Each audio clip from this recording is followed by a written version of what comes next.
farol que me guia, é a luz do meu caminho.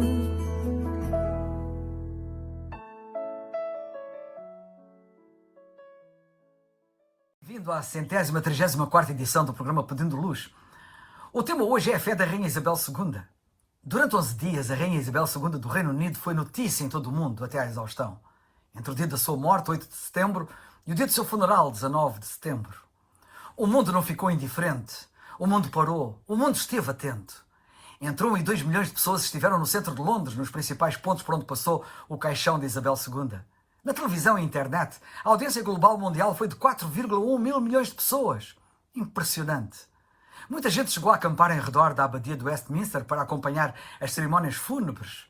As filas para homenagem à rainha chegaram a 9 km de extensão, tendo as pessoas nessas filas esperado mais ou menos 10 horas. Cerca de 500 chefes de Estado ou de governo e diplomatas estrangeiros estiveram na abadia de Westminster. Isabel II era indubitavelmente uma personalidade amplamente conhecida e muito respeitada mundialmente. Apesar da imponência do seu funeral de Estado, a maioria não se apercebeu que se tratou do funeral de uma alma cristã simples, ainda que rainha. Pena foi que a comunicação social tenha passado ao lado deste importante facto. Os órgãos de comunicação social foram detalhados sobre a vida da rainha em quase tudo, menos sobre a sua vida espiritual, o que foi pena e lamentável. Durante o seu funeral reduziram aquele solene acontecimento a um chavão muito redutor. Cerimónias religiosas. E durante estas, os comentadores falavam de tudo relativamente à rainha, menos sobre o que estava a acontecer a cada instante nas ditas cerimónias, nomeadamente e especialmente sobre a fé pessoal da rainha, refletida no próprio discurso fúnebre que se realizava. Sobrepondo os seus comentários que nada tinham a ver com o que se estava a passar, por exemplo, com o sermão, os jornalistas e comentadores dificultaram quem queria ouvir o discurso e as intervenções associadas. E isto não foi inocente. Nós fomos literalmente bombardeados por uma comunicação social prepotente, tendenciosa, facciosa, ciosa daquilo que acha que não deve ser comunicado, que não quer que seja comunicado. Não deixa de ser curioso que, olhando para o que a nossa chamada comunicação social tradicional disse, nada do que vou aqui dizer a seguir parece ter existido. Tal foi a sua omissão grosseira. Os nossos jornais e televisões parecem ignorar o que realmente distinguiu pessoas como a rainha. Ou pior, parecem querer omitir, eliminar o que realmente as fez ser diferentes, fascinantes, quando isso é que deveria ser notícia, mais do que tudo o resto. Mas não foi. A Rainha Isabel II teve uma forte fé cristã que foi evidente ao longo da sua vida, nas suas palavras e ações, e foi realmente esta forte fé que a fez ser quem era, sendo tão admirada, respeitada e elogiada. Bem cedo, no seu 21º aniversário, em 1947, numa transmissão radiofónica, ela disse: "Declaro diante de todos vós que toda a minha vida, seja longa ou curta, será dedicada a vosso serviço e ao serviço da nossa grande família imperial, à qual todos pertencemos. Mas não terei forças para levar a cabo esta resolução sozinha, a menos que vos junteis comigo a ela, como agora vos convido a fazer. Sei que o vosso apoio será infalivelmente dado. Deus me ajuda a cumprir o meu voto e Deus abençoe todos vós que estáis dispostos a compartilhá-lo." As suas transmissões de Natal para a Commonwealth estão entre os poucos discursos que ela escreveu. Eles referem-se frequentemente a Jesus Cristo, o fundador do cristianismo. A rainha sempre expressou uma fé pessoal clara no Senhor Jesus Cristo. Como ela disse na sua transmissão de Natal em dezembro de 2000, "Para mim", disse ela, "os ensinamentos de Cristo e a minha própria responsabilidade pessoal perante Deus facultam uma estrutura sobre a qual tento conduzir a minha vida. É quando da sua tomada de posse, a esfera, o cetro, o anel e a coroa usados na cerimónia da sua coroação incluíam uma cruz para simbolizar o governo de Jesus Cristo sobre o mundo. Embora as joias da coroa fossem cravejadas com muitas das joias mais valiosas do mundo, uma Bíblia foi então apresentada durante a sua coroação e descrita como a coisa mais valiosa que este mundo tem. Na sua mensagem de Natal de 2000, ela disse: "Para muitos de nós, as nossas crenças são de importância fundamental. Para mim, os ensinamentos de Cristo e a minha própria responsabilidade pessoal diante de Deus facultam uma plataforma sobre a qual tento conduzir a minha vida. Eu, como muitos de vós, extraí grande consolo em tempos difíceis das palavras e do exemplo de Cristo."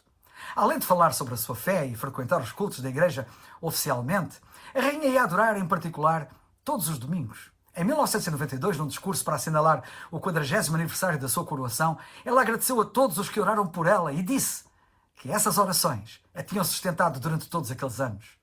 O que é que tornou a rainha tão admirada então? Tão respeitada, tão amada por tantos em todo o mundo? Sem dúvida que a sua fé em Cristo. A sua fé cristã dinâmica moldou a sua visão para o seu papel e capacitou-a a ser a serva inspiradora que foi e o exemplo em que se tornou. A rainha não revelou o que pensava sobre uma série de assuntos, mas sobre a sua confiança em Cristo, ela foi clara, aberta e direta. A fé da rainha foi, de muitas maneiras, particularmente influenciada pelo seu avô Jorge V.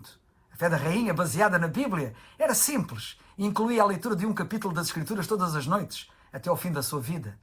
Todos estavam acostumados a ver a rainha nos cultos na igreja, fossem ocasiões nacionais, de ação de graças, comemorações, memoriais, casamentos reais ou funerais. Mas ela também frequentava regularmente a igreja aos domingos, publicamente, no verão, na Kratia Church em Balmoral e no Natal visitando a de Sandringham. Mais privadamente ela adorava na Capela Todos os Santos, no Windsor Great Park ou na Capela do Castelo de Windsor. Ela pediu em várias ocasiões ao muito conhecido evangelista americano Billy Graham que viesse pregar a Bíblia, o Evangelho, à família real, em Windsor e em Sandringham. A fé da monarca não foi coisa menor na sua vida. E tanto assim foi que ela até quis que a sua fé fosse projetada nas suas cerimónias fúnebres, tendo ela própria ditado em vida o que queria que se fizesse e dissesse por ocasião da sua morte, como aconteceu. Tendo inclusivamente escolhido os hinos que foram cantados e dos quais destaco as seguintes palavras de alguns deles. Jesus, tu és todo compaixão, por amor ilimitado, tu és. Visita-nos com a tua salvação, entrando em cada trêmulo coração. Vem todo-poderoso dar, que toda a tua vida recebamos, e subitamente voltar e nunca, nunca mais os teus templos deixar. Perfeitamente restaurados em ti, transformados de glória em glória, até que no céu tomemos nosso lugar, até que lancemos nossas coroas diante de ti, sumidos em fascínio, amor e louvor. Teu trono nunca será como os impérios orgulhosos da terra que passam. O teu reino permanece e para sempre cresce, até que todas as tuas criaturas reconheçam o teu domínio das alturas. Com tanto jornalista presente no seu funeral, é lamentável que tenham deixado passar ao lado ou tenham querido ignorar, abafar e eliminar mesmo esta parte importantíssima da sua vida. Ironicamente, abafaram, ignoraram, afinal, o segredo por detrás da pessoa que tanto admiravam e que vieram a homenagear. Assim se repete uma vez mais a triste história dramática da existência humana, ao obstinadamente continuar a recusar, a ver e a aceitar o óbvio, a verdade de Deus e da sua palavra. Bem diz a Bíblia que o homem é por natureza inimigo de Deus. Pobre mundo, que se afunda cada vez mais na sua cegueira e rebeldia para com o Criador.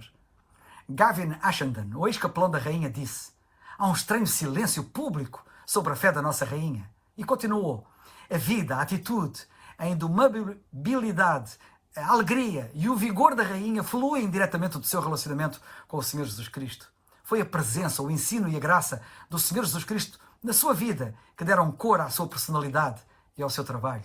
Mas isto, a comunicação social, ou a isto, a comunicação social fez vista grossa.